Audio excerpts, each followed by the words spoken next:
ॐ विश्वं दर्पणदृश्यमाननगरी तुल्यन्निजान्तर्गतं पश्यन्नात्मनि मायया बहिरिवोद्भूतं यथा निद्रया यः साक्षात् कुरुते प्रबोधसमये स्वात्मानमेवाद्वयं तस्मै श्रीगुरुमूर्तये नमः इदं श्रीदक्षिणामूर्तये। बीजस्यान्तरिवाङ्कुरो जगदिदं प्राङ्निर्विकल्पं पुनः मायाकल्पितदेशकालकलना वैचित्रचित्रीकृतं मायावीव विजृम्भयत्यपि महायोगी वयस्वेच्छया तस्मै श्रीगुरुमूर्तये नमः इदं श्रीदक्षिणामूर्तये। तस्मै श्रीगुरुमूर्तये नमः इदं श्रीदक्षिणामूर्तये। ॐ सहना भवतु सहनौ भुनक्तु सह वीर्यं करवावहै तेजस्विनावधीतमस्तु मा विद्विषावहै। ॐ शान्ति शान्ति शान्तिः। सदाशिवसमारम्भां शङ्कराचार्यमध्यमाम् अस्मदाचार्यपर्यन्तां वन्दे गुरुपरम्पराम्। ॐ पार्थाय प्रतिबोधितां भगवता नारायणेन स्वयं व्यासेन ग्रथितां पुराणमुनिना मध्ये महाभारतम् अद्वैतामृतवर्षिणीं भगवतीम् अष्टादशाध्यायिनीम् अम्ब त्वामनुसन्दधामि भगवद्गीते भवद्वेषिणीम्। यं ब्रह्मा वरुणेन्द्ररुद्रमरुतः स्तुन्वन्ति दिव्यैस्तवैः वेदैः साङ्गपदक्रमोपनिषदैः गायन्ति यं सामगाः। ध्यानावस्थिततन्गतेन मनसा पश्यन्ति यं योगिनः यस्यान्तं न विदुःसुरासुरगणाः। देवाय तस्मै नमः देवाय तस्मै। આપણે 18મા અધ્યાયનો સાર જોઈ રહ્યા છીએ અને એની અંદર મુખ્યત્વે 5 ટોપિક છે. પહેલો ટોપિક જે છે સંન્યાસ. 18મા અધ્યાયનું નામ જ મોક્ષ સંન્યાસ છે, એટલે સંન્યાસ જે પહેલો ટોપિક છે 1 થી 12 શ્લોકમાં. બીજો ટોપિક 13 થી 17મા શ્લોકની અંદર આત્મા કોણ છે, હું કોણ છું, મારું વાસ્તવિક સ્વરૂપ શું છે, આ બીજો ટોપિક. અને કહેવાની એટલા માટે જરૂર પડી કારણ કે હું વિશે જુદા જુદા ખ્યાલ પ્રવર્તે જ છે, તદ્દન વિરુદ્ધ ખ્યાલ ધરાવે છે. પિતાએ કે પોતાને પુત્ર પણ કહે છે, મતલબ આ બધી વસ્તુઓ સત્ય નથી. વાસ્તવિક રીતે હું કોણ છું, જે ખરેખર પિતા બને, પુત્ર બને કે અન્ય કંઈ, એ પરિસ્થિતિને અનુરૂપ જે કંઈ પોતાની ઓળખાણ આપે એ જુદી વસ્તુ છે. એ તો બધી એ ઓળખાણો આંશિક ઓળખાણો છે, સાચી ઓળખાણો નથી. વાસ્તવિક રીતે હું કોણ છું, આ બીજો ટોપિક જે છે એ 13 થી 17મા શ્લોકમાં સાર રૂપે. આ તો બધું થઈ ગયું 17મા અધ્યાયની અંદર, આ બધી ચર્ચાઓ ઘણી થઈ ગઈ આત્મા વિશે તો, પણ આ તો છેલ્લો અધ્યાય છે ને સાર. એટલે 13 થી 17માં આત્મના સ્વરૂપની વાત કરી. 18 થી 40ની અંદર 6 ટોપિક ભગવાન ચર્ચે છે અને એ ભગવદ્ ગીતાનો સાર એ રીતે પણ કહી શકો તમે. આ 6 ટોપિક જે જાણે એ ભગવદ્ ગીતાનો સાર જાણે છે, એવું કહી શકાય. કયા 6 ટોપિક છે જોઈએ. પછી 41 થી 66ની અંદર ભગવાન ચોથો ટોપિક, અને એમાં 2 વસ્તુ, કર્મયોગ અને જ્ઞાનયોગ. એ પણ ભગવદ્ ગીતાનો સાર એ રીતે પણ કહી શકાય. એટલે ભગવાન સમગ્ર ભગવદ્ ગીતાનો સાર આપી રહ્યા છે એ 18મા અધ્યાયની અંદર. તેમાં આ કર્મયોગ અને જ્ઞાનયોગ બંનેની વાત કરે છે 41 થી 66ની વચ્ચે. અને એમાં જ્ઞાનયોગમાં ખાસ તો નિધિધ્યાસનની વાત કરે છે. જોઈએ 67 થી 78મા શ્લોકની અંદર ભગવાન ઉપસંહાર કરે. એટલે ઉપસંહાર ભગવાન કરે છે એવું થોડું ઘણું ભગવાનનું, ને બાકીનું પછી સંજય વગેરે પણ 67થી 78માં ઉપસંહાર ભગવદ્ ગીતા. અને આ રીતે આ સંન્યાસ, આત્મ સ્વરૂપ, પછી પેલા 6 વિષયોની ચર્ચાવાળો ત્રીજો ટોપિક, 2 યોગ, કર્મયોગ અને જ્ઞાનયોગ, અને છેવટે આ ઉપસંહાર. આ રીતે 5 ટોપિક છે આ 18મા અધ્યાયમાં સારરૂપે.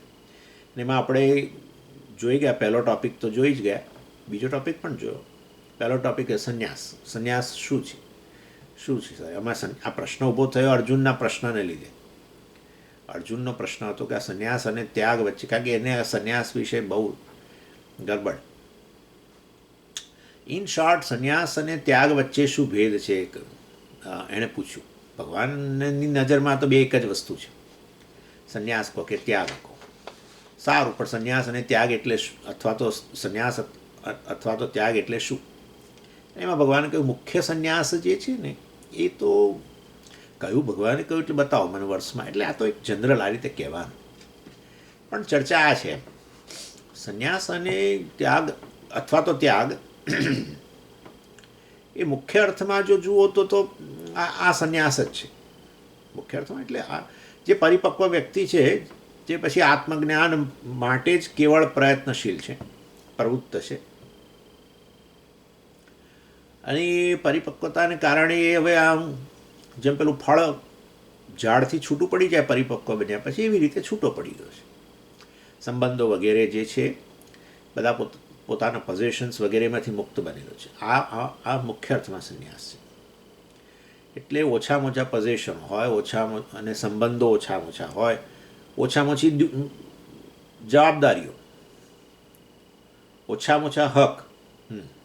હક અને જવાબદારી જોડે જાય. હક કર્યા કરીએ ઘરની અંદર, ને પછી કંઈક ફરજ બજાવવાની હોય તો કે નહીં કરું, તે ના ચાલે. Rights and duties go together એવું હોય. તમે જેટલા હક માગો એટલી ફરજો બજે, અથવા જેટલી ફરજો બજાવો એટલા આપોઆપ તમારા હક આપોઆપ જ સિક્યોર થઈ જાય. એટલે આ રીતે કહેવામાં આવશે મુખ્ય અર્થમાં સંન્યાસ એટલે આવો સંન્યાસ જે છે એમાં ઓછામાં ઓછા પોઝેશન, પોતાની પાસેની માલિકીની વસ્તુઓ, પોતાના તાબાની વસ્તુઓ ઓછામાં ઓછી હોય. ઓછામાં ઓછા સંબંધોનો વિકાસ કરવો, પોતાના તાબાની વસ્તુ વધારવી સંન્યાસ લઈને, તો આ તો મિથ્યાચાર છે. સંન્યાસ લીધા પછીની સંપત્તિ, માલિકીની વસ્તુઓ પહેલાં એ કશુંય નહોતું, હવે આસામી બની ગયો. સામીને બદલે આસામી થઈ ગયો. સામી એટલે સ્વામી, એ સામી વાસ્તવમાં હવે આસામી થઈ ગયો. આ તો આને વિકૃત કહેવાય, વિકૃતિ કહેવાય બધી. જેમ તમે પરિપક્વતાની નિશાની જ આ છે. લો, પરિપક્વતાની નિશાની શું? આપણે આ બધાની જરૂરિયાતોમાંથી મુક્તિ બને, બસ. આ બધી જરૂરિયાતો, તાબાની વસ્તુઓ જે છે એના પર આપણો આધાર ન હોય, સુખ વગેરેનો, સલામતીનો, સંબંધો પર આપણો આધાર ન હોય વગેરે. ચાલો, એટલે આ રીતે આ વ્યક્તિ જે છે એ બીજી જવાબદારીમાંથી મુક્ત બન્યો છે, આ નોકરી વગેરેમાંથી મુક્ત બન્યો, અર્થકામના પર બધા જે સાધનો છે એમાંથી મુક્ત બનેલો છે. કેવળ અને કેવળ હવે આ જ્ઞાનને વરેલો હોય એ જ સંન્યાસી કહેવાય. આવું જ છે. કારણ પણ એ તો બંને બાજુ પગ રાખવો જોઈએ સ્વામીજી. બંને બાજુ પગ રાખો તો એ તો બેમાંથી એકે બરાબર ઠીક નહીં થાય. એવું છે.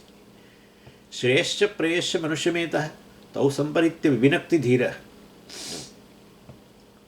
અન્યત શ્રેય અન્યદુતૈવ પ્રેય તે ઉભે નાનાર્થે સિનીત દૂરમેતે વિપરીતે વિશુચિ અવિદ્યાયા ચ વિદ્યેતિ જ્ઞાતા. એક અવિદ્યાનો જ માર્ગ છે. અર્થકામ ધર્મનો પુરુષાર્થ અવિદ્યાને જ પુષ્ટિ કરે છે.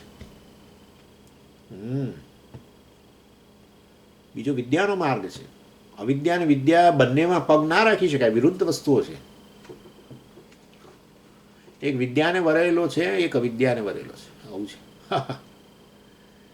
એનીવે, એટલે વાસ્તવની અંદર તમે સ્વામીજી કોને વાત કરો છો? અમે બધા ગૃહસ્થો છીએ. આ તો તમને કહું છું, પરિપક્વ વ્યક્તિ જે છે આ છે. પછી એને બીજી જરૂરિયાત ન લાગીને સંન્યાસ આશ્રમ ગ્રહણ કરે, એ મુખ્ય સંન્યાસ બની. એનીવે, એટલે આવા પ્રકારના વ્યક્તિઓ માટે મુખ્ય સંન્યાસ એ મુખ્ય અર્થમાં સંન્યાસ. હવે અર્જુનને માટે ભગવાન આવો મુખ્ય અર્થમાં સંન્યાસની વાત ન જ કરે, તમે જાણો જ છો. એટલે ખરેખર તો એ પછી ભગવાન ગૌણ અર્થમાં સંન્યાસની વાત કરે છે. ગૌણ અર્થમાં સંન્યાસ એટલે શું વાસ્તવમાં? બસ આ સાત્વિક સંન્યાસ. સાત્વિક સંન્યાસ એટલે શું? ગૌણ અર્થમાં સંન્યાસ તમે કેવી રીતે કહી શકો? કારણ કે જો તમે કર્મ છોડો નહીં, પોઝેશન તમારી પાસે તાવાની વસ્તુઓ છે તમે છોડો નહીં, અને આ બધું છોડો નહીં, અને છતાંય તમે સંન્યાસ કેવી રીતે કહી શકો? ના, ગૌણ અર્થમાં છે ને સંન્યાસ. કેવો સંન્યાસ? તો મનમાંથી સંકલ્પો, રાગ દ્વેષ આગ્રહોનો ત્યાગ તો છે જ ને, માટે સંન્યાસ. સંન્યાસ લેવાય છે પણ એ અંદરથી આ પ્રકારે રાગ દ્વેષ વગેરેનો ત્યાગ, એમ ગૌણ અર્થમાં સંન્યાસ કે સાત્વિક સંન્યાસ. અને એ વાસ્તવની અંદર આ જે વ્યક્તિ આવો અંદરથી રાગ દ્વેષ કે આ બધું આગ્રહો કે સંકલ્પો, મેં તમને કહ્યું હતું સંકલ્પો એટલે બધી આપણી જાત જાતની કલ્પનાઓ. દીકરો 12મા ધોરણની અંદર આ હાયર સેકન્ડરીમાંથી જ નીકળશે કે કેમ, પહેલી ટ્રાયલ એ નક્કી ન હોય. અને એ દીકરા માટે આપણે હિંચકા પર બેસીને બહાર મારો દીકરો ડૉક્ટર બનશે ને આમ કરશે ને બહુ નામના કાઢશે ને સારો સર્જન બનશે, એ હવે આ પ્રકારની કલ્પના સામે આવું કોઈ કરતું નથી. બધા મોટા ભાગના કરે છે, બધા કરે છે. એ તો સમાજ દંભી છે એટલે બોલતો નથી, બહુ કલ્પનાઓ કરે છે બધી. હા, સમાજમાં દંભ પ્રચુર માત્રામાં છે, પ્રચુર માત્રામાં દંભ રહેલો છે. સિવાય કેટલાક સાધક મિત્રો આપણા કે જે લોકો આવો દંભ ન કરે, પરંતુ મહદંશે સમાજમાં દંભ જ પ્રવર્તે છે. જે છે એના કરતાં જુદું જ જોવા મળે, જે છે એના કરતાં જુદું બતાવે. એટલે એ વાસ્તવની અંદર આવો સંકલ્પ કરવો. બીજું ઘણું છે બધું સંકલ્પમાં, તો વસ્તુ વ્યક્તિઓ વિશે બધો આપણે બહુ સંકલ્પો કરતા હોઈએ છીએ. એમાંથી મુક્તિ, સંકલ્પનો ત્યાગ સંન્યાસ છે. સર્વ સંકલ્પ સંન્યાસી હે ને, યોગારૂઢસ તદોચ્યતે. સંકલ્પ સંન્યાસી, આ ગૌણ અર્થમાં સંન્યાસ. રાગ દ્વેષનો ધીરે ધીરે ત્યાગ થવો, એ જ પરિપક્વતા તરફ જવું છે. રાગ દ્વેષને પકડ, રાગદ્વેષ રહે તો વાંધો નહીં. રાગદ્વેષ વાસનામાંથી આવે છે. ઘણીવાર વાસનાઓ ન જાય તો કંઈ નહીં, પણ વાસનાઓનું મારા પર પ્રભુત્વ ન રહે, રાગદ્વેષનું પ્રભુત્વ ન રહે. રાગદ્વેષ એમ ના કે અમને પૂરા કેમ ના કરે, હવે તમને બેસવા જ નહીં દઈએ, એવું ન કે. બસ પૂરા થયા ઠીક, ના થયા તો કંઈ, મારી અમુક ઈચ્છાઓ પૂરી થઈ કે ના થઈ, કંઈ ના થઈ તો સરસ, ના થઈ તો એ સરસ. બસ આવું, આવી મનની સ્થિતિ થઈ જાય તો તમે પરિપક્વ છો. સંપૂર્ણપણે રાગદ્વેષ જાય નહીં, આટલું યાદ રાખવું, કદી ન જાય. કારણ કે અનંત જન્મોની વાસનાઓ છે, એ વાસનાઓથી જ રાગદ્વેષ ઈચ્છાઓ આવે છે. એટલે એવું મન રાગદ્વેષમાંથી બિલકુલ મુક્ત થઈ ગયું, એવું બધું કંઈ વિચારવાની જરૂર નથી. એ સિવાય અમસ્તા સાદી ભાષામાં વાત કરું તો આ અધર્મ માટે દ્વેષ, ધર્મ માટે રાગ. લો સમજી, આ રાગદ્વેષે મારે તો દૂર કરવો છે. ધાર્મિક જીવન માટે રાગ, અધાર્મિક જીવન માટે દ્વેષ હોવો જોઈએ. આ રાગદ્વેષ તો આવું બધું મતલબ છે. રાગદ્વેષ વિશે અમુક આ પ્રકારનો આપણો મનમાંથી કન્સેપ્ટ કાઢી નાખવો જોઈએ કે રાગદ્વેષમાંથી મુક્ત મન એટલે કશું જોઈએ એવું નહીં. રાગદ્વેષનો મારા પર પ્રભાવ ન રહે, મનમાં છો ન રહ્યા. અમુક વસ્તુ ગમે છે ને અમુક નથી ગમતી, અમુક ભાવે છે નથી ભાવતું, સારું જ છે. બીજાઓ માટે ઉપલબ્ધ બને બધી વસ્તુ. આપણને ન ભાવતું હોય તો જ આપણે છોડીએ, નહીં તો પછી બીજાઓને આપીએ જ નહીં. હા, એટલે એટલું સારું જ. ઘરમાં કોઈ વસ્તુ આવી હોય, બધા વચ્ચે વેચવાની હોય, બધાને જ ભાવતું હોય તો મુશ્કેલીનો પાર નથી. ખેંચ તાણ થઈ જાય, હરીફાઈ, લૂંટ પણ થાય, બધું થાય. નાના છોકરાઓ ખબર ઘણી વાર ઘણી પેલી ચોકલેટો ભાવશે તો પછી અંદર લડાઈ ઝઘડાઈ થાય, મને એક આપી, બે આપી, પેલાને અડધી આપે, એટલે આ સારું, એકને ના ભાવતી સારું, બીજાને મળી ગઈ આપો આપ. એ ઈશ્વરની ગોઠવણ છે બધી. અને રાગદ્વેષ ભિન્ન રહેવાના જ છે, ભિન્ન ભિન્ન જ હોય રાગદ્વેષ. એકને એક ગમતું હોય, બીજું બીજાને ગમતું હોય. સારું જ છે. એટલે આવું આ રહે તો સારું છે, કશો વાંધો નથી. પરંતુ એ રાગદ્વેષની પૂર્તિ થાય કે ન થાય એ પ્રકારની હવે ચિંતા ન રહી આપણને, એવો આગ્રહ ન રહ્યો તો તમે પરિપક્વ વ્યક્તિ છો. આવી પ્રકારનું મન પ્રાપ્ત કરવું એ ગૌણ અર્થમાં સંન્યાસ છે, આવા પ્રકારનો. એટલે અને આપણે સાત્વિક સંન્યાસી કહી શકીએ. અને રજોગુણ તમોગુણ સંન્યાસ, તામસિક સંન્યાસ અને રાજસિક સંન્યાસ, એ બધું તો આપણે જોઈ ગયા કે આવું પ્રકારની પરિપક્વતા ના હોય ને આવો સંન્યાસ લઈ લઈએ તો પછી એ રાજસિક તામસિક સંન્યાસ. અને અંદરથી આપણે આ રીતે રાગગ્રહો વગેરેમાંથી, સંકલ્પોમાંથી, રાગદ્વેષમાંથી મુક્ત થઈ રહ્યા હોય તો આ સાત્વિક સંન્યાસ. ભગવાન આ રીતે બતાવ્યું. મુખ્ય અર્થમાં સંન્યાસ જવા દો, એ તો આવશે ત્યારે આવશે, ના આવે તો એ કંઈ નહીં. પણ ગૌણ અર્થમાં સંન્યાસની અંદર ભગવાને 3 વિભાગ કરીને બતાવ્યો, સાત્વિક, રાજસ અને તામસ. અનિષ્ટમ ઇષ્ટમ મિશ્રંચ ત્રિવિધમ કર્મણ ફલમ ભવત્યતાગિનામ પ્રેત્ય નતુ સંન્યાસીનામ ક્વચિત. એટલે આ રીતે આ પ્રકારે આ બધી ચર્ચા આપણે કરી ગયા છીએ, એટલે અત્યારે એનો વિસ્તાર નહીં કરીએ. અને આ રીતે કર્મ સાધન છે ખરેખર તો. પછી કર્મયોગ મતલબ કે જેના દ્વારા આ પ્રકારના આગ્રહોમાંથી આપણે મુક્ત બની શકીએ. અને એટલે અહીંયા ભગવાન જાણે અર્જુનને પણ કહી રહ્યા છે કે તું પણ વાસ્તવમાં યુદ્ધ વગેરે જે છે એ કર્મ તું કરું, અને એ કર્મ વાસ્તવમાં કરું ત્યારે એમાંથી એ પરિણામ જે આવે એને તું સ્વીકાર, અને એના પ્રત્યેના એ પરિણામ માટેના આગ્રહ વગેરેમાંથી તું મુક્ત બનું. તો અર્થાત જેને આપણે સમત્વમ કહીએ એને પણ તમે સંન્યાસ કરી, એટલે એ ગૌણ અર્થમાં સંન્યાસ બન્યો અને એની જરૂર છે.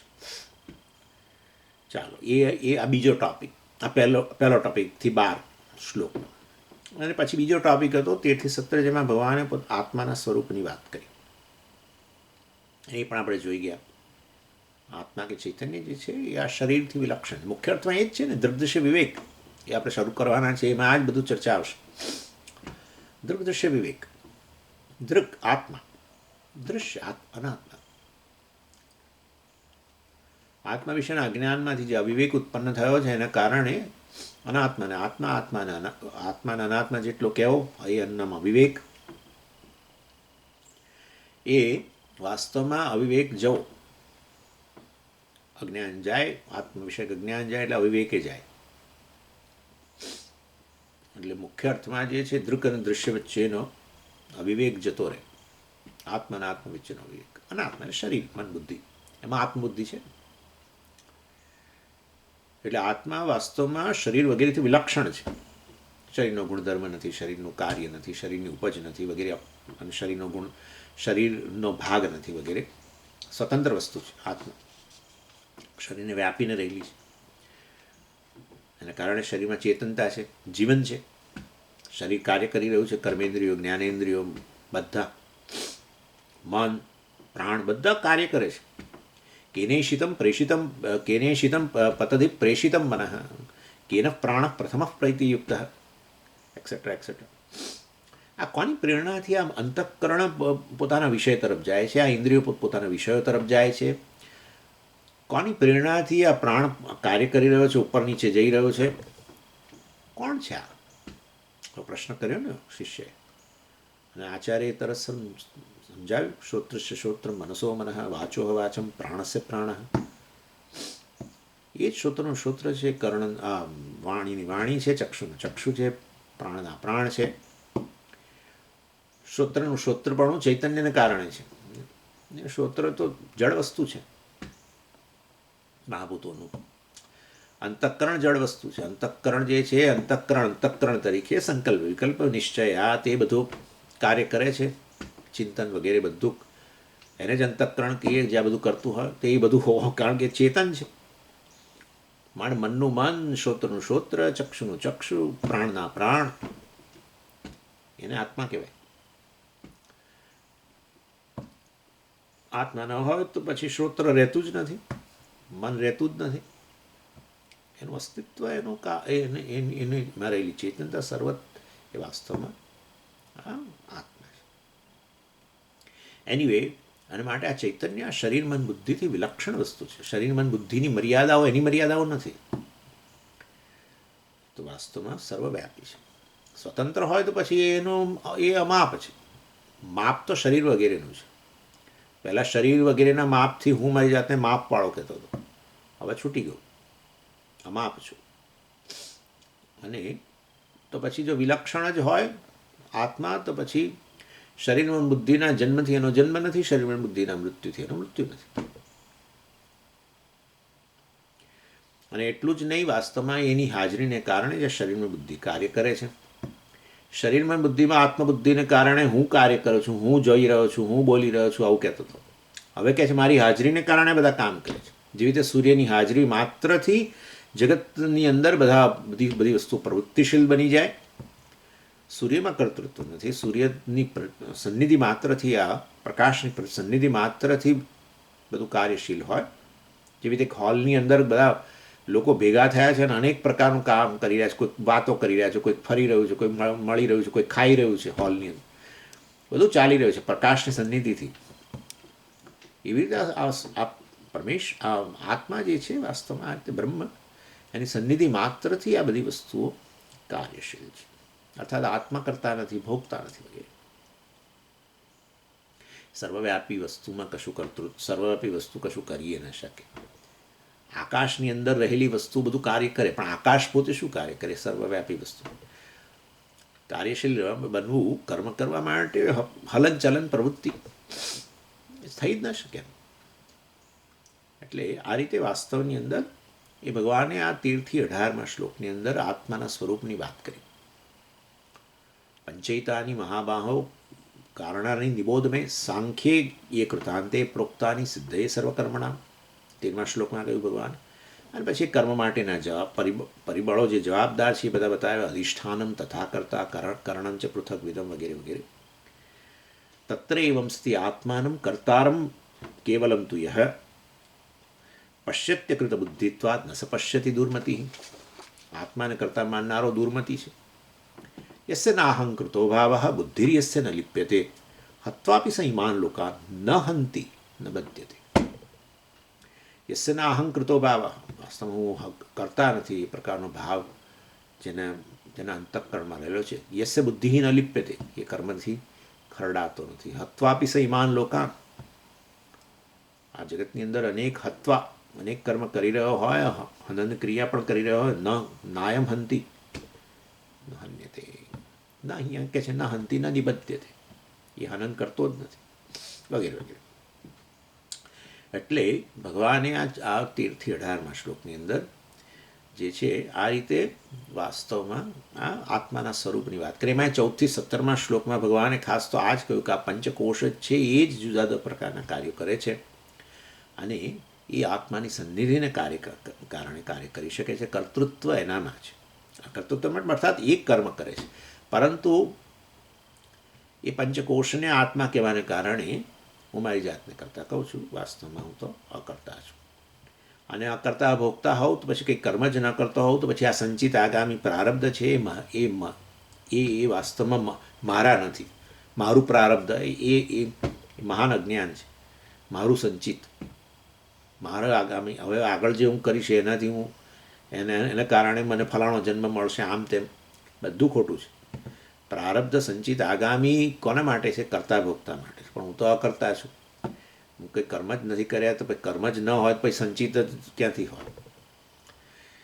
એટલે કર્મ ન હોય તો કર્મફળ ન હોય ને. એટલે સંચિત આગામી પ્રારબ્ધ જે કર્મફળ છે એ મારા નથી, કારણ કે હું કર્મ જ નથી કરતો, કારણ કે હું કરતા નથી, કારણ કે હું અકર્તા છું. કરતા મારી જાતને કહેતો તો કે કર્મેન્દ્રિયો અંતઃકરણ સાથેના તાદાત્મ્યને કારણે. વાસ્તવની અંદર હું અંતઃકરણે નથી ને હું કર્મેન્દ્રિયો નથી. અંતઃકરણ જ્ઞાન અને કર્મેન્દ્રિયો સાથે તાદાત્મ્ય કર્યું, અર્થાત અંતઃકરણને જ્ઞાન કર્મેન્દ્રિયોને ચેતનવંતી બનાવી. પણ મારું વાસ્તવિક સ્વરૂપ ખબર ન હોય તો એમ હું જ અંતઃકરણ ને હું જ પછી કર્મેન્દ્રિયો, માટે એ જે ભેગા થઈને કરે એમ હું કરું એવું થાય. ત્યારે હું બોલું છું એમ કહું છું ત્યારે વાસ્તવમાં અંતઃકરણ વત્તા વાગિન્દ્રિય ચેતનવંતી, એમને ચેતનવંતી કરું, જરૂર કરું છું. મારી હાજરીને કારણે એ લોકો જે પ્રવૃત્તિશીલ છે, ચેતન છે ને પ્રવૃત્તિ કરે છે. પણ મને મારું સ્વરૂપ વાસ્તવમાં ખબર ન હોય કે હું બ્રહ્મ છું, આત્મા છું, તો મારી જાતને આ અંતઃકરણ જે મારાથી અભિન્ન છે એને જ આત્મા કહી દઉં, વાગિન્દ્રિય છે એ મારાથી અભિન્ન છે એને જ આત્મા કહી દઉં. મિથ્યા મતલબ અભિન્ન એટલે મિથ્યા છે, કેવળ અધ્યારોપ જ છે, એને જ આત્મા કહી. અને પછી હવે એ બોલવાનું કામ કરતું કે હું બોલું છું. હું વાસ્તવિક રીતે હું વાસ્તવિક સ્વરૂપ તો ખરેખર કેવળ આત્મા જ છે. વાચો હો વાચો, વાણીને વાણી પ્રદાન કરનાર, વાણીમાં રહેલું આ બોલવા પણ મતલબ એની પ્રવૃત્તિ એ વાસ્તવમાં મારે કારણે છે. એ રીતે વાણીની વાણી, જેમ ઇલેક્ટ્રિસિટીને તમે કહો ને કે રેફ્રિજરેટરનું રેફ્રિજરેટર છે, ઇલેક્ટ્રિસિટી એટલે શું? રેફ્રિજરેટરનું રેફ્રિજરેટર છે. હા, ઇલેક્ટ્રિસિટી ન હોય તો એ રેફ્રિજરેટર ક્યાં છે? કબાટ છે, ધોળા રંગનું કબાટ.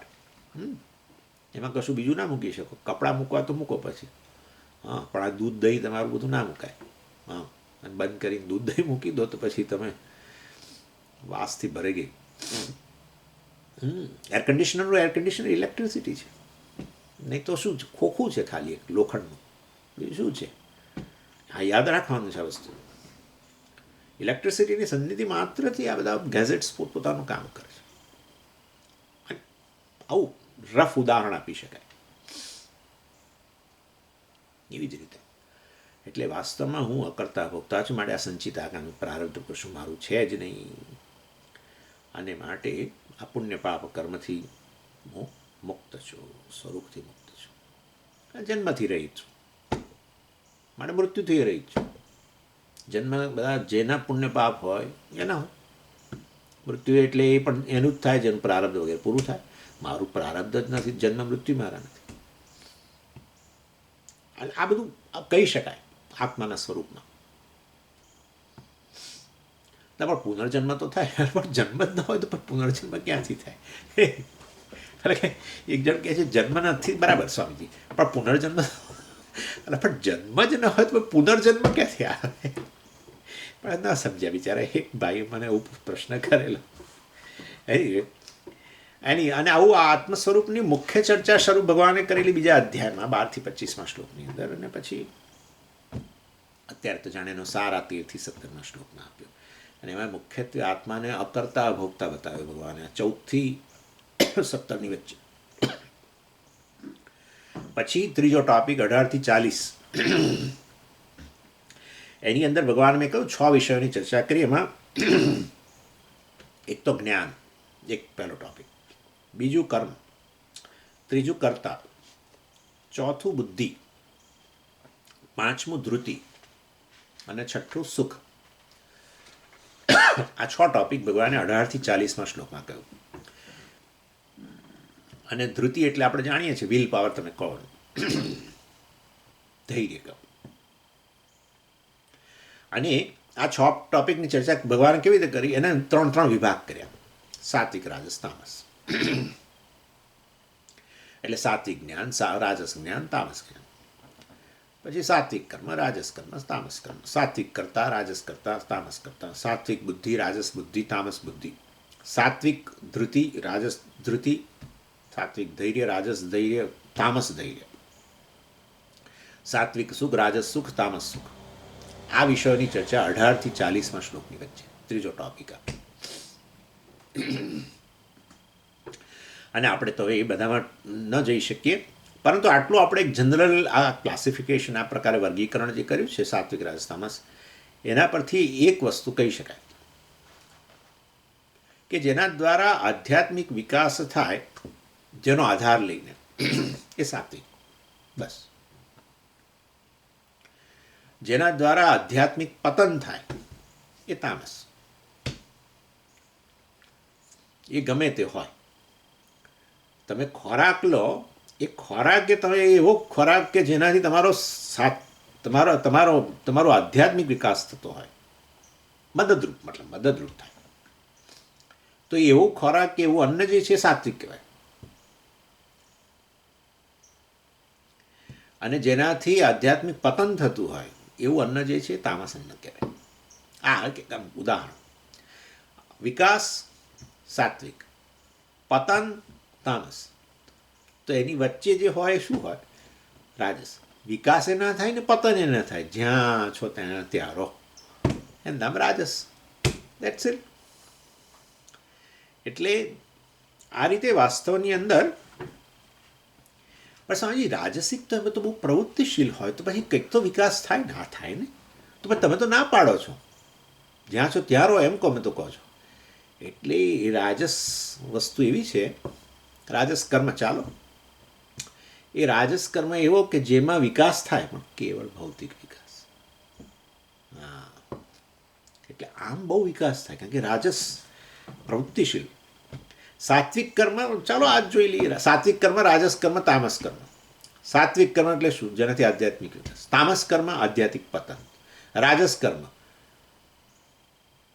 પ્રવૃત્તિ છે ને ખૂબ, તો વિકાસ થઈ રહ્યો જ સ્વામીજી? હા, જરૂર. કેવળ ભૌતિક, આધ્યાત્મિક. આવું જોવા મળે જ છે. વ્યક્તિ ધનવાન થઈ રહ્યો છે, ધનવાન થઈ રહ્યો છે, ધનવાન થઈ રહ્યો છે, પણ ન એને કોઈ પૂજામાં રસ, ન એને કશામાં રસ નથી. કોઈ ક્લાસ આ તે કશું જ નહીં. આવી વ્યક્તિનો કેવળ ભૌતિક વિકાસ થઈ રહ્યો છે, આધ્યાત્મિક વિકાસ કશું જ નથી, પતન એ નથી. બસ જેવું છે એવું છે, જળવાયેલું છે. એટલે આવી વ્યક્તિને કશો આવી વસ્તુ માટે, ધાર્મિક પ્રવૃત્તિ માટે કે આધ્યાત્મિક પ્રવૃત્તિ માટે કોઈ પ્રકારનો રસ જ નથી. બાલસ્તાવત ક્રીડાસક્ત, તરુણસ્તાવત તરુણી રક્ત. એની પાસે સમય નથી. એનીવે, ઓફકોર્સ સમાજની અંદર આવી વ્યક્તિને જ સફળ વ્યક્તિ કહેવામાં આવે છે. સમાજની અંદર કઈ સફળ વ્યક્તિ? જે રાજસ ગુણ ધરાવે છે, જેના કર્મો રાજસ છે, જેની ધૃતિ, ધૈર્ય પણ આ પ્રકારનું રાજસ છે, જેનું જ્ઞાન રાજસ જ્ઞાન છે. કોઈ સાત્વિક જ્ઞાન છે જ નહીં એનામાં. એનીવે, એટલે આ રીતે, એટલે અને આપણે કહી શકીએ રાજસિક લાઈફસ્ટાઈલ, રાજસિક જીવનચર્યા, જેની અંદર વ્યક્તિ એનો આધ્યાત્મિક વિકાસ પણ નથી ને પતન પણ નથી ને. વાસ્તવમાં એ વ્યક્તિ આ પ્રકારની છે. એટલે આના પરથી આપણે આટલું શીખી શકીએ. આજે 18 થી 40માં ભગવાને આજે 6 ટોપિક ચર્ચા, રાજસ, તામસ અને સાત્વિક દ્રષ્ટિએ. એના પરથી આપણે જેટલું શીખી જવું જોઈએ, પહેલાં પહેલું એક સાવધાની આપણા જીવનમાં આવી જોઈએ. આ 6 વર્ગીકરણ, 6 વસ્તુઓના વર્ગીકરણ આ રીતે સાંભળીને, સાત્વિક વગેરેના, કે આપણે એવું તો આપણું જ્ઞાન, આપણા કર્મ, આપણું ધૈર્ય, આપણું સુખ, આ બધી વસ્તુઓ એવી હોવી જોઈએ કે એટલીસ્ટ આપણું આધ્યાત્મિક પતન ન થાય, તામસ ન હોય. બસ આ કારણ કે આ લોકો પ્રશ્ન કરે છે આવું બધું વર્ગીકરણ કરવાની શું જરૂર છે? સાત્વિક જ્ઞાન, રાજસ જ્ઞાન, તામસ જ્ઞાન એટલે જ્ઞાન. સાત્વિક ધૈર્ય અને રાજસ ધૈર્ય, સાત્વિક કર્મ, રાજસ કર્મ, તામસ કર્મ, આવું બધું વર્ગીકરણ કરીને વધારે ગૂંચવાડા ઊભા થાય. કશું નહીં. ભગવાને આ વર્ગીકરણ એટલા માટે કર્યું કે તમે સાત્વિક સુખ કે ને પસંદ કરજો, આ તામસ સુખને પસંદ ન કરશો. સાત્વિક જ્ઞાનને પસંદ કરજો, રાજસ તામસ જ્ઞાનને પસંદ ન કરશો. સાત્વિક કર્મને પસંદ કરજો, રાજસ તામસ કર્મને પસંદ ન કરશો. એટલે પહેલું તો આપણે આટલું જોવાનું છે કે આપણું પતન ના થાય. બસ આધ્યાત્મિક પતન ન થાય. એટલે એના માટે થઈને જાણી લેવાનું કે શું તામસ વસ્તુ છે, તામસ જ્ઞાન શું છે, તામસ કર્મ શું છે, તામસ ધૈર્ય શું છે, તામસ કરતા હું તામસ કરતા છું કે નહીં, મારીમાં તામસ બુદ્ધિ છે કે કેમ, આ બધું વાસ્તવમાં, અથવા હું તામસ સુખને વરેલો છું કે કેમ, આ બધું જોવાનું. એટલે વાસ્તવની અંદર પહેલાં આ વસ્તુ જોવાની કે આપણે ખરેખર, ચાલો કશું કમાતા નથી, વિકાસ નથી થતો, આધ્યાત્મિક વિકાસ, કશો વાંધો નહીં, પણ આપણી મૂડી જળવાય છે કે કેમ. મૂડી જાળવો પહેલાં. ઘણીવાર આપણે કમાવાની લાલચમાં આપણી મૂડી ખોઈએ. શેર બજારમાં તો આવું બહુ જ થાય છે. જે હતું એને લોકો કેટલાક લોકો શું કરતા હોય છે, બિચારા ભોળા લોકો, એટલે રિટાયર્ડ થાય બેંકમાંથી અને થોડું પૈસા આવ્યા હોય અને કોઈક એને આ રીતે કોઈના સંગતે ચડે કે જુઓ હવે તમારે આ અહીંયા મૂકશો ને ત્યાં મૂકશો ને એ બધું કરતા તમારી પાસે જે પૈસા આવ્યા છે એને વધારે ઝડપથી એમાં તમારે કમાવવું હોય બહુ કશું કર્યા વગર જાજુ, તો અહીંયા ઇન્વેસ્ટ કરો શેર બજારમાં. એટલે એમાંથી લઈને શેર બજારમાં ઇન્વેસ્ટ કરે, એ મૂડી એ ખોવે, જે પોતાની હતી એ ખોવે. આવું થાય. મૂડી જાળવો. કઈ મૂડી? મનુષ્ય તરીકે જન્મ લીધો મોટી મૂડી છે. મનુષ્યપણું જળવાવું જોઈએ. જો તામસ વસ્તુઓ સિલેક્ટ કરી મતલબ પતન થવા માંડ્યું, તો હવે તો મનુષ્યમાંથી નીચેની યોનિઓ તરફ. મનુષ્ય શરીર છે પણ ખરેખર એ તો ખાલી એક શરીર, ખોખલું શરીર જ છે, અંદરથી તો પશુ જેવું જ થઈ ગયું છે. કોઈ પણ તામસ વસ્તુની પસંદગી, તામસ કરતા, તામસ સુખ, તામસ કર્મ, તામસ જ્ઞાન, આ બધું પશુ યોની તરફ લઈ જાય છે. મનુષ્ય શરીર હોવા છતાં એનો અર્થ કે આપણી મૂડી, મનુષ્ય તરીકેનો જન્મ મળ્યો મૂડી છે આપણી, એ મૂડીમાંથી હવે આપણે કમાવાનું છે વધારે, હે ને? મનુષ્ય શરીર જ મૂડી છે ને, એમાંથી પછી કમાવાનું છે ને આગળ વધારે, દેવ શરીર તરફ જવું. દેવ શરીર એટલે દેવ, ખરેખર દેવ યોનિની જરૂર નથી, અત્યારે જ દેવ બની શકીએ. હા, એ આપણી કમાણી છે. અન્ય યોનિઓમાં શક્ય નથી. સિંહ દેવ જેવો બની ગયો આવું ના હોય કોઈ દિવસ. સિંહ દેવ જેવો બની જાય, હાથી દેવ જેવો બની જાય, કૂતરી દેવી જેવી બની જાય, આવું ના હોય કોઈ દિવસ. શું આવે છે?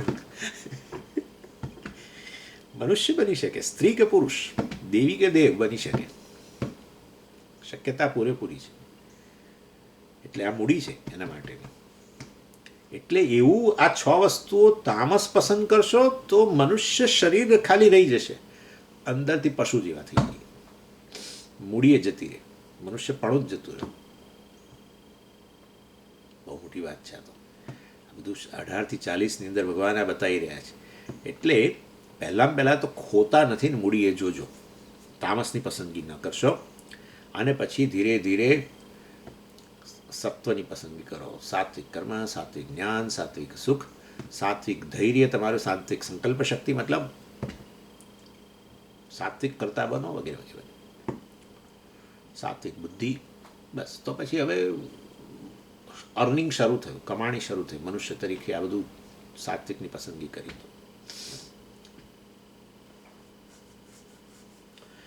ચાલો, એટલે 18 થી 40, 41 થી 66 એની અંદર વાસ્તવમાં ભગવાને 2 મુખ્ય વિષયો આપણા, જે બીજી રીતે ભગવદ્ ગીતાનો સાર, પેલા 6 વિષયો જે છે એ રીતે પણ ભગવદ્ ગીતાનો સાર જ કહી શકો, 18 થી 40ની વચ્ચે. અને હવે આ બીજી રીતે કર્મયોગ અને જ્ઞાનયોગ જ મુખ્ય વસ્તુ છે ભગવદ્ ગીતામાં. તો એટલે ભગવાને 41 થી 66માં આ 2 વિષયોની ચર્ચા કરી, કર્મયોગ અને જ્ઞાનયોગ. ચાલો, કર્મયોગ એટલે શું? એટલે કહ્યું ભાઈ કર્મયોગ એટલે ઉચિત કર્મ અને ઉચિત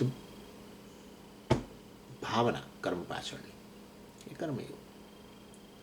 અને ઉચિત કર્મ એટલે શું? સ્વધર્મ અનુષ્ઠાન, પોતાના ધર્મોનું અનુષ્ઠાન, પોતાના ભાગે આવેલું, પોતાને ભાગે ફાળો આપવાનો આવ્યો છે એ ફાળો આપવો. બસ આપણે જન્મ્યા ત્યાંથી જ આપણા નક્કી કર્યું છે કે આપ તમારે ફાળો આપવો પડશે. ભગવાન એવું કહે છે, હું તને જન્મ આપું છું, આજે સમગ્ર મોટો શો ચાલી રહ્યો છે એમાં ફાળાની જરૂર છે, આ મોટો, એ તારો ફાળો આપ. સ્વધર્મ અનુષ્ઠાન એટલે આ. અને એમાં બધું થઈ આવી જાય, પોતાના તરફની ડ્યુટી, પોતાના તરફની ફરજ, ફેમિલી તરફ કુટુંબની ફરજો, સમાજ માટેની ફરજો, ધર્મ માટેની ફરજો, પર્યાવરણ જાળવવાની ફરજો, આ બધી ફરજો, આને બધું સ્વધર્મ અનુષ્ઠાન કહેવાય. ઉચિત કર્મ એટલે આ. કર્મયોગમાં રહેલો કર્મ ઉચિત કર્મ એટલે આ બધું. એટલે આપણે જન્મીએ ત્યાંથી જ આ બધી અપેક્ષા આપણા પાસે છે.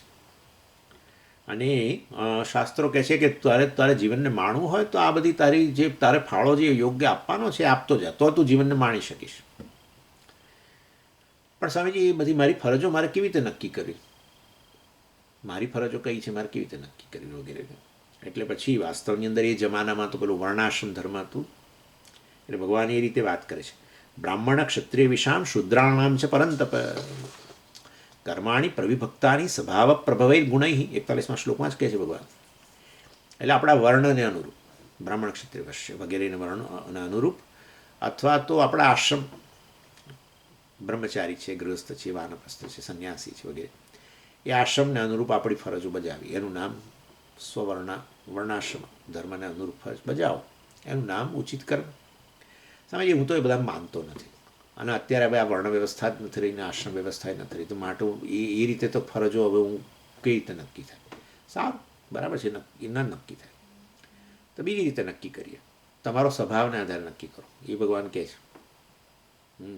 બ્રહ્મકર્મ સ્વભાવજમ, હે ને, વૈશ્યકર્મ સ્વભાવજમ, આવું સાંભળ્યું છે 18મા અધ્યાય?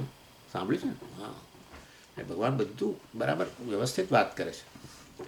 આપણા સ્વભાવને અનુરૂપ, આપણા સ્વભાવને અનુરૂપ આપણું કર્મ કરી શકીએ. અને એ કર્મ વાસ્તવની અંદર એ કર્મ દ્વારા, આપણા સ્વભાવને અનુરૂપ જે કર્મ છે એ કર્મ દ્વારા ફાળો આપો. ફાળો આપવાનું કામ કરો, બસ, કોન્ટ્રીબ્યુશન. બહારથી મારે શું મેળવવાનું એ શાસ્ત્રે પહેલાં કહેવું છે. એ કહેવાની શાસ્ત્રે જરૂર નથી. એ તો આપણને બધી ખબર જ છે. શું બહારથી ઉલેચીને લઈ લેવું એ તો આપણે બહુ જ નક્કી જ છે આપણામાં. એમાં તો બધા એક્સપર્ટ છે. કન્ઝ્યુમરિઝમમાં શું લેવું એના માટે તો એમાં કોઈ એના માટેનો લોભ એટલો બધો છે કે એમાં ક્યાંય થોભ નથી. એટલે એ શાસ્ત્રે કહેવાની જરૂર નથી કે તારે શું લેવાનું, જગત પાસેથી તારે શું પ્રાપ્ત કરી લેવાનું, એ તારે કહેવાની જરૂર નથી. તારે શું આપવાનું એ તો એ તો શાસ્ત્રે કહેવું પડે, કારણ કે તું કરે એમ જ નથી. એટલે તારા મનુષ્યમાં રહેલી લોભને કારણે કોન્ટ્રીબ્યુશનની વાત નહીં. જગતમાંથી ઉલેચીને ઘરે લઈ આવવા માટે બધું તૈયાર છીએ અમે, જગતને ફાળો પ્રદાન કરવા માટે અમે તૈયાર નથી, એમ કે છે. કર્મયોગ એટલે ફાળો વધારે આપવો અને ભોગવવું ઓછું વગેરે વગેરે. એટલે એ ભગવાને કર્મયોગના, એટલે કર્મ ઉચિત કર્મ એટલે આ પ્રકારના કર્મ જેમાં ફાળો આપણે આપીએ. અને પણ એવું કરવાની શું જરૂર? તો પેલો આધ્યાત્મિક વિકાસની વાત છે. આધ્યાત્મિક વિકાસ માટે આ છે contribution, give and take. Give વધારે, ટેક ઓછું, હે ને, આપ લે, લેવાનું ઓછું, આપવાનું વધારે, તો આધ્યાત્મિક વિકાસ. આપવાનું ઓછું, લેવાનું વધારે, ભૌતિક વિકાસ. That's it. તે ભૌતિક વિકાસ અમને તો બહુ જ એ જ ગમે છે. આધ્યાત્મિક વિકાસ તો અમને બહુ કંઈ ગમતો નથી. શું આધ્યાત્મિક વિકાસ? આ તો બધી વાતો જ છે. ભૌતિક વિકાસ, એ ભાઈ ભૌતિક વિકાસ દ્વારા તમે ખરેખર તમારો વિકાસ ઈચ્છો છો અંદરથી, એને આધ્યાત્મિક એટલે મારા સંબંધી. આધ્યાત્મિક, આધિભૌતિક, આધિદૈવિક એવું કહીએ છીએ ને. આધ્યાત્મિક એટલે મારા સંબંધી, અધ્યાત્મ સંબંધી, આત્મ સંબંધી. આત્મા એટલે હું, એક વ્યક્તિ, એના સંબંધી. એટલે ભૌતિક વિકાસ દ્વારા પણ હું અંદરથી કંઈક બનવા માગું છું, મોટો, વધુ સુખી, વધુ સલામત બનવા માગું છું ને. હા, એ હું બનવા માગું છું, બસ. એને મેં આધ્યાત્મિક વિકાસ કહીએ છીએ. એટલે ભૌતિક વિકાસ દ્વારા તું આધ્યાત્મિક વિકાસ ઈચ્છું છું. અને આધ્યાત્મિક વિકાસ ચાહે તો કરવો હોય તો કર્મયોગમાં રહેલા કર્મ કર. કર્મયોગમાં જે કર્મ શબ્દ કયો છે એ કર્મ એટલે ઉચિત કર્મ, એટલે આ કર, ફાળો આપવાના, તો આધ્યાત્મિક વિકાસ થશે. ફાળો નહીં આપવું અને લેવાનું કાર્ય કરીશ તો ભૌતિક વિકાસ થશે, ખાલી ભૌતિક વિકાસ. અને જીવનના અંતે તારે જે મેળવવું છે તું રહી જઈશ, એમાંથી વંચિત જ રહી જઈશ. મુખ્ય વસ્તુ આ છે. આ છે ને, આ બધી કુદરતી ઈચ્છાઓ છે, એટલે એમાંથી તમે મુક્ત ન બની શકો. ભૂખ, મેં તો મારો વિકાસ એટલો બધો થયો કે મારામાંથી ભૂખ તરસની જ ઈચ્છા જતી રહી. જરાક તપાસ કરો ભાઈ, ડૉક્ટર પાસે જાઓ જો ભૂખ જતી રહી હોય તો. હા, આ તો બીમારીની નિશાની છે, સ્વસ્થતા નથી. સમજી, મને તો હવે ભૂખ જ નથી લાગતી. રાજી થતો આવી મને કે આ તો આ ચિંતાનો વિષય છે. આ તો ભૂખ નથી લાગતી તો પછી હવે જીવન ટકાવવું જ મુશ્કેલ બની જશે આગળ. ભૂખ યોગ્ય લાગે છે ભાઈ. 75મા વર્ષે કેટલાકને સરસ ભૂખ લાગતી, દાદા જીવશે હવે, બધા ઘણું જીવશે એવું લાગે છે. સમજો આ વસ્તુ. એટલે ઇન શોર્ટ જે કુદરતી ઈચ્છાઓ છે એનું સોલ્યુશન હોવું જ જોઈએ.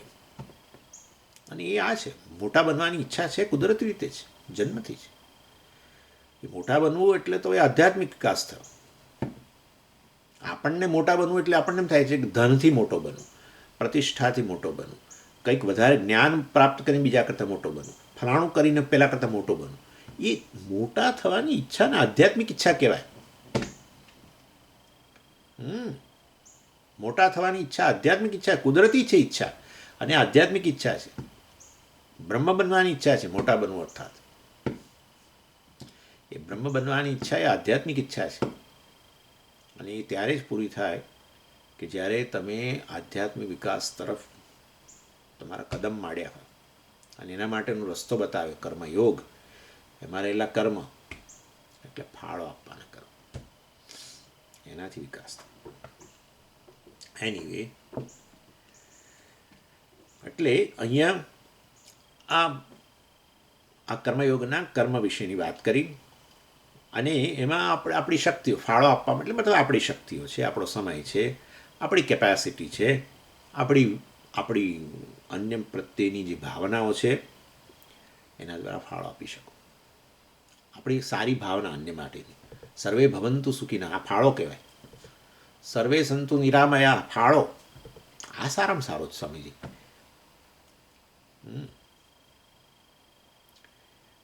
એક આચાર્ય કહે છે કે આ લીસ્ટ એક્સપેન્સિવ અને મોસ્ટ એક્સટેન્સિવ ફાળો છે.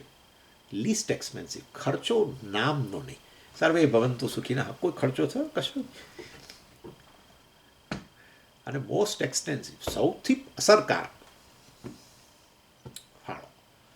આવી પ્રાર્થના આ તમે આ જ કરીશું, બીજું બધું જવા દો. હવે આપણી કેપેસિટીને અનુરૂપ, આપણા જાગ્રત કાળ દરમિયાન આપણી શક્તિઓને અનુરૂપ, આપણા રિસોર્સિસ આપણી પાસે જે હોય એને અનુરૂપ, આપણા સમયનો ફાળો, આ બધી વસ્તુ.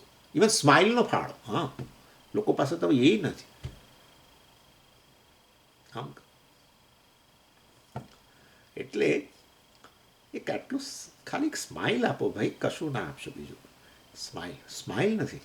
ખબર નહીં કોઈ કારણસર આપણો ભૌતિક વિકાસ જેમ વધતો જાય છે એમ સ્માઇલ ઓછું થતું જાય છે. ઇન્વર્સલી પ્રપોર્શનલ છે. કેટલા બધા ધનવાન લોકો જોઈએ, એ જલ્દી હશે નહીં. હશે તો એમની ગરિમા ઘટી જાય.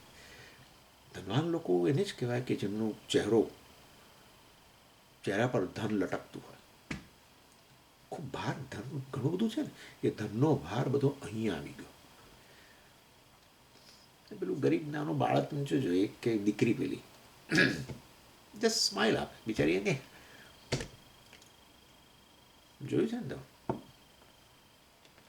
સમહાવ જ્ઞાન વધે છે તો એ જ્ઞાનનો ભાર ચહેરા પર આવે છે. ધન વધે છે એનો ભાર ચહેરા પર આવે છે. અહંકાર વધે છે, જેટલો અહંકાર મોટો એટલું આ બધું ઓછું. સ્માઇલ ઓછું, બધું ઓછું. હળવાશ ઓછી, બધો ભાર, ખૂબ ભાર બધો. કારણ કે અહીંયા વધી ગયું છે બધું. એનીવે, કહેવાનો આશય એવો છે કે આ બધા દ્વારા પોતાનો ફાળો આપવો. એનું નામ ઉચિત કર્મ. કર્મયોગમાં રહેલા કર્મ શબ્દનો અર્થ ઉચિત કર્મ એટલે આ. તમે તો એક જમાનામાં પંચમહાયજ્ઞ કહેતા હતા, હવે આ બધું આ લઈએ. પંચમહાયજ્ઞ એટલે બોલીએ કે આ બધામાંથી છૂટી જઈએ. અમે અમારો સ્વભાવ જ નક્કી નથી કરી શકતા, તો અમે અમારા સ્વભાવને અનુરૂપ કેવી રીતે ફાળો આપીએ? છોડો.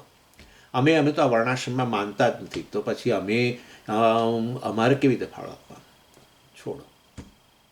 આ તો કરી શકો ને પંચમહાયજ્ઞ. તો હવે એમાં કશું હું નથી લાવતો, વર્ણાશ્રમ નથી લાવતો, જાતિ તમારે ફલાણું ઢીકણું અને મારો સ્વભાવ એ નથી લાવતો. આ પંચમહાયજ્ઞ તો કરી શકો ને સ્વતંત્ર, બિલકુલ.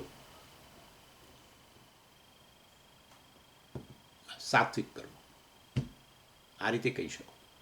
સમજો હું શું કહું છું એ સમજજો જરા. તમે તો સમજી કર્મયોગમાં હંમેશા કર્મ એટલે સાત્વિક કર્મ એટલે પંચમહાયજ્ઞ જ બોલતા હતા. હવે તમે આ બધું વર્ણાશ્રમની એમાંથી ન તો સ્વભાવને આધારે આવું બધું છોડો. સ્વભાવે તમારો, અમે અમારો સ્વભાવ જ નક્કી નથી કરી શકતા, તમે સ્વભાવને અનુરૂપ ફાળો કેવી રીતે આપીશું? છોડો. આટલું તો છે કે જન્મ્યા ત્યારથી તમે આ પાંચના ઋણી તો છો. ઈશ્વરના ઋણી, પાંચના ઋણી અર્થાત ઈશ્વરના ઋણી, ઋષિઓના ઋણી અર્થાત ઋષિના રૂપમાં રહેલા ઈશ્વરના ઋણી, અન્ય બધા પ્રાણીઓ, પક્ષીઓ, વનસ્પતિઓ એના રૂપમાં રહેલા ઈશ્વરના ઋણી, એ બધા તમારા જીવનમાં ફાળો આપે છે રોજે રોજ. કેટલાક સફાઈ કામદારો છે ને કેટલાક બીજી રીતે ફાળો આપે છે, બધું બહુ ચાલે છે. દેવતાઓ, બાપરે, એમનું તો ઋણ કંઈ કલ્પના બહારનું છે. સૂર્ય જો બિલ મોકલે ને આપણને રોજનું, તો આપણે તો ક્યાંય ના રહીએ. જળદેવ, હા, વરુણ દેવતા બિલ મોકલી આપે, વાયુ દેવતા બિલ મોકલી આપે, તો આપણે તો પતી ગયું. જેવી રીતે અમેરિકામાં લોકો કે કમાઓ તમે શેના માટે? ઇન્સ્યોરન્સ માટે. એના જેવી સ્થિતિ થઈ જાય માણસને. કમાય શેના માટે? આ બધું ચૂકવવા માટે જ. તો નથી મોકલતા, વિચાર કરો તમે. બિલ નથી મોકલતા કોઈ. જન્મ્યા તમે એટલે, અને ત્યાંથી માંડીને કોઈ 50 વર્ષનું બન્યું, 60નું બન્યું, 70નો બન્યા, આ 60 વર્ષનું જીવન કેવી રીતે ટક્યું? કેવી રીતે? આ લોકો દ્વારા, આ બધા દ્વારા, દેવતાઓ દ્વારા, ઋષિઓ દ્વારા, ફલાણા દ્વારા, બીજા અન્ય મનુષ્યો દ્વારા, અન્ય આપણા માતા પિતા દ્વારા, વડીલો વગેરે, આ બધાને કારણે અત્યારે જે છીએ એ છીએ. બધું તમારી ફરજ બને છે. હા, બસ. આનું નામ કર્મ. શેમાં? કર્મયોગમાં રહેલા કર્મ શબ્દનો અર્થ આ છે, ફાળો.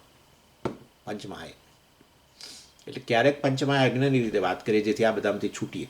વર્ણન આશ્રમ અમને ગમતો જ નથી, સારું નથી ગમતો, સ્વભાવ અમારો નક્કી નથી થતો, કશો વાંધો નહીં, હા કરો. પંચમહાયજ્ઞ રોજે રોજ કરો. આ મારી તમને બહુ જ અંતરંગ સલાહ છે. તમારા જીવનના જો તમે આધ્યાત્મિક વિકાસ ઈચ્છતા હો, ઓછામાં ઓછા ઓબ્સ્ટેકલ આવે એવું ઈચ્છતા હો આ માર્ગની અંદર, તો પંચમહાયજ્ઞ કરો. હું આટલો વિશ્વાસ એટલા માટે કહું છું કે વેદની અંદર જ કહેલી છે આ વસ્તુ, પંચમહાયજ્ઞની વાત. એવું નથી કે કોઈ પુરાણોની અંદર ક્યાંકથી લઈ આવેલા છે, ના, વેદમાં જ છે. એનીવે, એટલે આ કર્મયોગની વાત થઈ. અને પછી યોગ એટલે તો ભાવના. ભાવના એટલે અર્થાત જે બીજું અન્ય કંઈક જે પણ કર્મ કરો ને, ઈશ્વર અર્પણની ભાવના.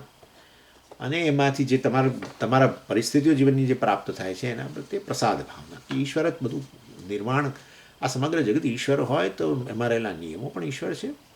અને માટે મારા જીવનમાં જે પરિસ્થિતિઓ આવે છે એ બધી ઈશ્વરે મોકલેલો જ પ્રસાદ છે. અને માટે આ રીતેનો સહર્ષ સ્વીકાર કરો. સહર્ષ સ્વીકાર ન કરી શકો તો વધારે કમ્પ્લેનો જાજી કર્યા વગર સ્વીકાર કરો, એને કહેવાય યોગ. એનીવે, અને એ વસ્તુ ભગવાને ત્યાં 45મા શ્લોકમાં કહી, સ્વેસે કર્મણ્ય અભિરત સંસિદ્ધિમ લભતે નરઃ સ્વકર્મ નિરત સિદ્ધિમ યથા વિંદતિ તચ્છૃણુ યતઃ પ્રવૃત્તિર્ભૂતાનામ યેન સર્વમિદં તતમ સ્વકર્મણા તમભ્યર્ચ્ય સિદ્ધિમ વિંદતિ માનવ. આ બધું 45મા 46મા શ્લોકમાં ભગવાને આ વસ્તુની વાત કરી. અને જ્ઞાનયોગ એટલે તો વાસ્તવમાં આ શ્રવણ મનન અને નિધિધ્યાસન. શ્રવણ એટલે રોજે શ્રવણ કરવું. શાનું? શાસ્ત્ર. રોજે ભૂલ્યા વગર. જેમ તમે રોજે બ્રશ કરવાનું ના ભૂલો, ખાવા પીવાનું ના ભૂલો, એવી રીતે આ પણ તમારા રોજની પ્રવૃત્તિનો ભાગ બનવો જોઈએ. અને કેવા પ્રકારનું અધ્યયન કરવાનું બરાબર છે, પણ અથવા શ્રવણ કરવાનું કેવું? સિસ્ટમેટિક એકદમ. અને એ બધી બહુ ચર્ચા કરેલી છે આપણે તો. અને પછી જે શ્રવણ કર્યું એના પર થોડો વિચાર કરવાનો, અને એના પરથી આપણી બુદ્ધિ વગેરેમાં જ કોઈ એમાં એની સામે જે પેલા સંશયો આવતા હોય એની નિવૃત્તિ કરવી, મનન કહેવાય. અને પછી નિધિધ્યાસન. નિધિધ્યાસન એટલે એને આત્મસાત કરવું. આત્મસાત કરવું એટલે હલાવવું. જ્ઞાન અંદર જે આવ્યું અને આપણું મન બેને ભેગા કરીને હલાવો. જો હલાવશો નહીં તો મીઠાશ નહીં આવે. જેમ દૂધની અંદર ખાંડ તો નાખી દીધી, ખાંડ નીચે બેસી ગઈ, ઉપરથી દૂધ પીએ તો હજુ મોડું લાગે છે. એમ આપણું વ્યક્તિત્વ હજુ મોડું છે. આ બધું આ શ્રવણ મનન કરવા છતાં મોડું વ્યક્તિત્વ છે, મીઠાશ નથી આવી. તો હલાવો, માથું આમાં કરી, એટલે પેલું અંદર જ્ઞાન બરાબર મિક્સ થાય. એસિમિલેશન. નિધિધ્યાસન અર્થાત આત્મસાત કરવું. એનીવે, અને મેં ભગવાન અહીંયા આ જે છે એ આ જ્ઞાનયોગની અંતર્ગત મુખ્યત્વે તો એ નિધ્યાસનની જ વાત કરે છે. વિવિક્ત સેવી લઘ્વાશી યતવાક્કાય માનસ ધ્યાન યોગ પરો નિત્યમ વૈરાગ્યમ સમુપાશ્રિત. 52 શ્લોકમાં ભગવાને કહ્યું અહંકારમ બલમ દર્પમ કામમ ક્રોધમ પરિગ્રહમ વિમુચ્ય નિર્મમ શાંત બ્રહ્મભૂયાય કલ્પતે. અર્થાત આ નિધ્યાસનની વાત કરી. અને પછી ભગવાને આખું ઉપદેશ છે એનો 66મા શ્લોકની અંદર એનો ઉપસંહાર કર્યો. સર્વધર્માન પરિત્યજ્ય મામેકમ શરણમ વ્રજ. સર્વધર્માન પરિત્યજ્ય, સર્વધર્મોનો ત્યાગ કરતા અર્થાત દેહાત્મ ભાવનાનો ત્યાગ કર. ધર્મ અધર્મ ત્યારે જ શક્ય બને જ્યારે દેહમાં આત્મબુદ્ધિ હોય. દેહમાં આત્મબુદ્ધિ ન હોય, ઊંઘ વગેરેની અંદર, ત્યારે ધર્મય નથી થતો ને અધર્મય નથી થતો. ધર્મ અધર્મ ત્યારે જ થાય જ્યારે દેહમાં આત્મબુદ્ધિ હોય. માટે સર્વધર્માન પરિત્યજ્ય એટલે દેહમાંથી આત્મબુદ્ધિનો ત્યાગ. મામેકમ શરણમ વ્રજ. કેવી રીતે થશે? દેહમાંથી આત્મબુદ્ધિનો ત્યાગ ક્યારે થશે? જ્યારે તું મારું શરણ લઈશ. અર્થાત હું જે આત્મા તારા દેહની અંદર જે બેઠેલો છું બ્રહ્મરૂપે, એને શરણ જા, એની સાથે ઐક્ય પ્રાપ્ત કર, તો દેહમાંથી આત્મબુદ્ધિ જશે. અને આ રીતે ભગવાને એ 66મા શ્લોકની અંદર આ ઉપસંહાર કર્યો જ્ઞાનયોગનો.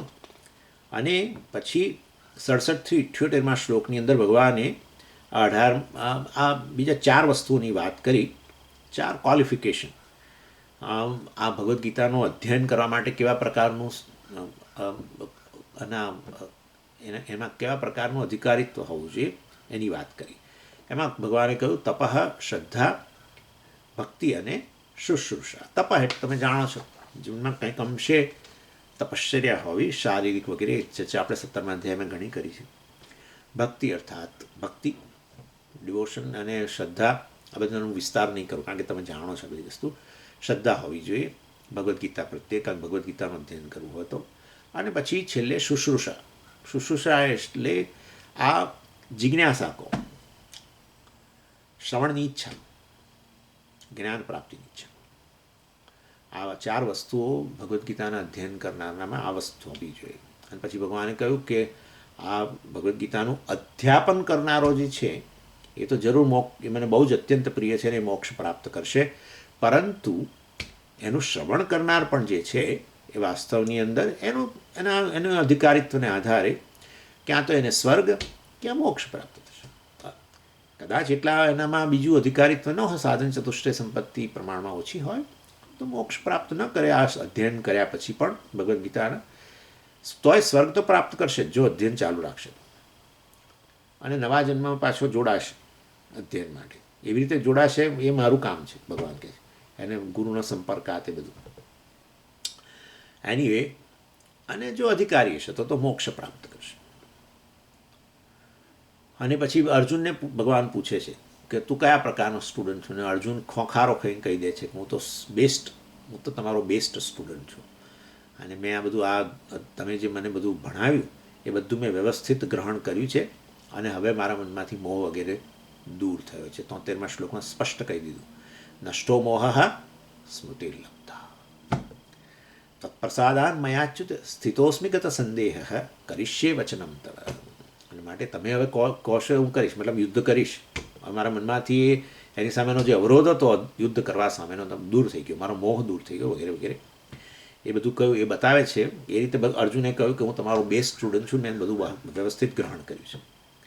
અને પછી સંજયનો પ્રવેશ થાય છે, અને સંજય કહે છે કે હું પણ નસીબદાર છું અર્જુનની જેમ, કે મેં પણ આ બધું સાંભળ્યું. કારણ કે વ્યાસાચાર્યજીને થેન્ક્સ કહેવાની મને બહુ ઈચ્છા છે. વ્યાસાચાર્યજીએ મને જે પેલી શક્તિ પ્રદાન કરેલી, રહેવાનું ધૃતરાષ્ટ્રની સાથે મહેલમાં, પરંતુ દર્શન કરવાના કુરુક્ષેત્રના કેટલેય દૂર, હસ્તિનાપુરમાં બેસીને, નવી દિલ્હીમાં બેસીને, કુરુક્ષેત્ર હરિયાણામાં છે, એટલે દૂર શું ચાલી રહ્યું છે બધા દર્શન કરવાની જે ક્ષમતા મને વ્યાસાચાર્યજી આપી, એને કારણે અર્જુન તો નસીબદાર બન્યો જ આ અધ્યયન ભગવાનના ઉપદેશથી, પણ હું એટલો જ નસીબદાર છું. અને એમાં પછી કહે છે મને પણ આ બધું ભગવાને જે ભણાવ્યું એમાં મને પેલું વિશ્વરૂપ દર્શન જે ભગવાનનું હતું એ બહુ ગમ્યું. એવું કહ્યું. ચાલો, એનીવે, પછી સંજય કહે છે યત્ર યોગેશ્વર કૃષ્ણ યત્ર પાર્થો ધનુર્ધર તત્ર શ્રીર્વિજયો ભૂતિ ધ્રુવા નીતિર્મતિર્મમ. એટલે આ સંજય અને અર્જુન માટે જ ખાલી આ ઉપદેશને કારણે લાભ નથી. જે લોકો પણ ભગવાનને આચાર્યના રૂપની અંદર એનું આવાહન કરશે અને પોતાનામાં અર્જુનનું આવાહન કરશે, એ લોકો પણ અર્થાત પોતે મુમુક્ષુ તરીકે પોતાનામાં આવાહન કરશે તો અને અને ગીતાનું અધ્યયન કરશે તો જરૂર એ લોકોને પણ આ સફળતા પ્રાપ્ત થશે. અને કઈ સફળતા? બંને પ્રકારની સફળતા મળશે. ભગવાને તો એ આટલા છેલ્લે તો વાસ્તવમાં સંજય જે છે એ આવી રિમાર્ક કરે છે કે એને બધું પ્રાપ્ત થશે, ભૌતિક સફળતાએ મળશે ને આધ્યાત્મિક સફળતાએ મળશે. અને આ રીતે 18મા અધ્યાય જે છે